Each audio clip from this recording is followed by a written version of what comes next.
All right, this is the visual reflection for week 7. My name is Jalen. Okay, so I'm gonna start off with a quote from Tanishi Coates. But these officers had my body, could do with that body whatever they pleased, and should I live to explain what they had done with it, this complaint would mean nothing. The officer returned. He handed me my driver's license. He gave me no explanation for the stop. So why I wanted to bring this quote up first is mainly because it like relates to what's been going on lately, obviously with George Floyd and that police situation. So basically, what Coates is saying here is that in our society today, the police kind of like run anything and everything, and the police are the law kind of thing really applies. And there's a lot of racial tension, especially between the police and the black community. And Coates is basically bringing that to light and saying that a lot of African Americans have struggled with the police in the past. I know I've been pulled over for nothing before, and just it's a scary experience. And stuff like what happened to George Floyd is sadly becoming more and more prominent as time goes on. And I just wanted to bring that to light since, as a class, you probably won't be able to talk about it. Okay, so to start off, April 4th, 1968, Martin Luther King was killed, and obviously that's already a big enough deal, but another like kind of subtle deal that I don't think many people notice is that all of the hope for a nonviolent protest basically died with Martin Luther King, and African Americans saw that there was no more hope, so there became a lot more violent protests, and race riots really blew up throughout the cities like New Jersey, Los Angeles, New York. All these big places basically went up in flames as race riots continued. Even the Black Panthers went from self-defense to trying to change the world. So a good thing about what came out of this was Black Power and cultural nationalism, which is basically like African Americans trying to reconnect with their ancestry and basically their roots. Kwanzaa was made, and like basically like another black holiday to celebrate us.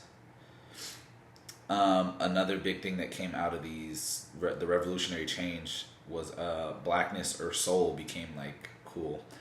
And the reason this is such a big deal is because of how how not only the African American community reacted to their race and like their values, but also how the whites did as well, and other cultures kind of like we became popular throughout other cultures due to like our films, our style of music, ads, and all this other stuff. Like how we carried ourselves became really a big deal throughout that time. And then you had shows like Soul Train, which is black music, emphasized black music and dancing and fashion, and the biggest thing was it inspired blacks to show that we could do something more and we could be on TV just like the people on Soul Train, because I think it's important to be able to see what you can be.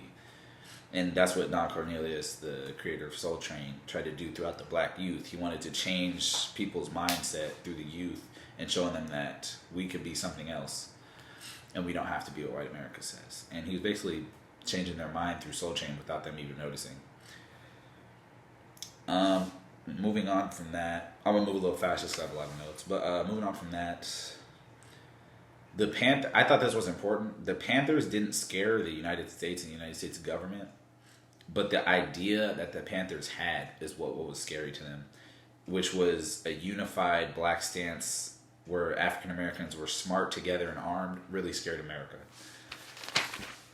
All right, so moving on, a quote from, they didn't even give his name in the thing, but a quote from an older African American gentleman was, back in this time, there was a lot of police really cracked down on the African American community and gave us years on years for stuff as little as like, it's not little, but it's definitely not worth like however long they were put in jail. Like, for example, like African Americans would get years on end for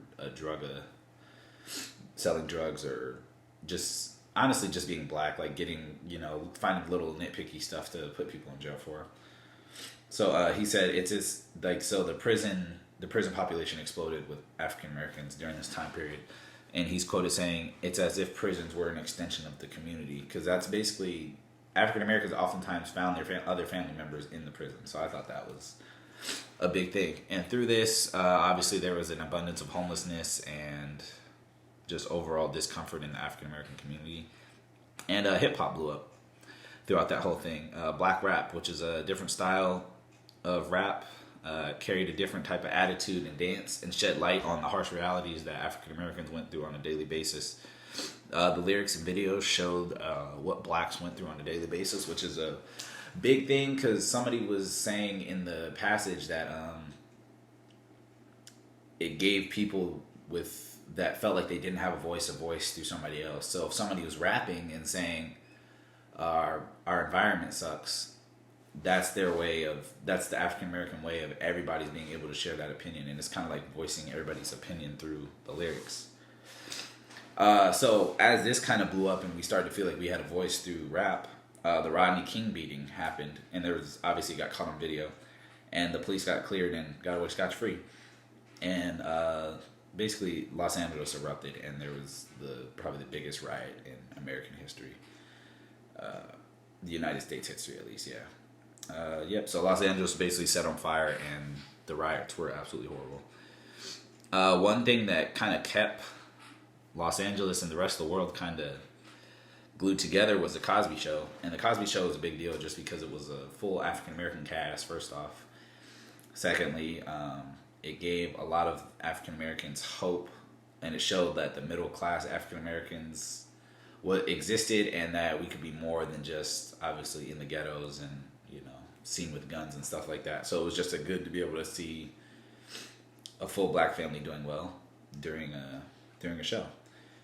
And this is also during the time period where black celebrities became more and more popular, but white America also held the rest of the African Americans who weren't popular to that same standard, which is why there was always so much tension, because everybody focused on the 5 people, so to speak, that made it and were popular, and they tried to hold every other African American to that standard, which just isn't the case, and that's where the tension kind of drew into.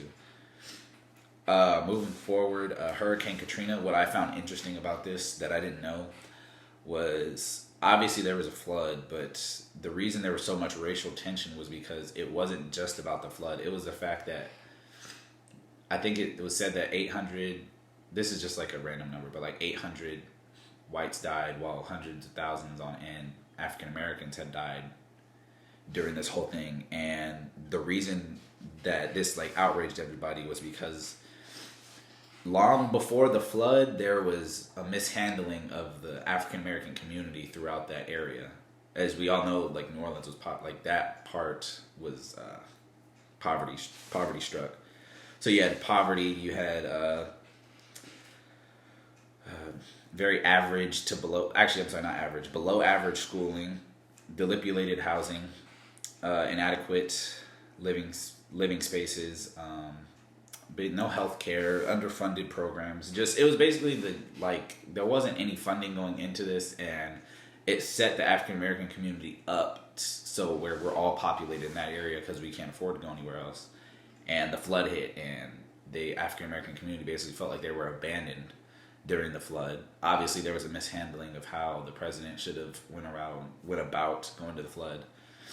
But I hate to say it like this, but there's like a good thing that did come out of this was that Obama actually ended up coming and speaking and interacting with the people that were actually harmed there. And this basically led him to become the president. Obviously, there was a lot of like racial tension and media onslaught through him declaring that he wanted to be a black president, and he passed all that. And he was able to beat that. And I thought I'm going to end this on a quote from what a man said when Obama was elected president. He said, "My eyes were filled with tears, but they weren't my tears.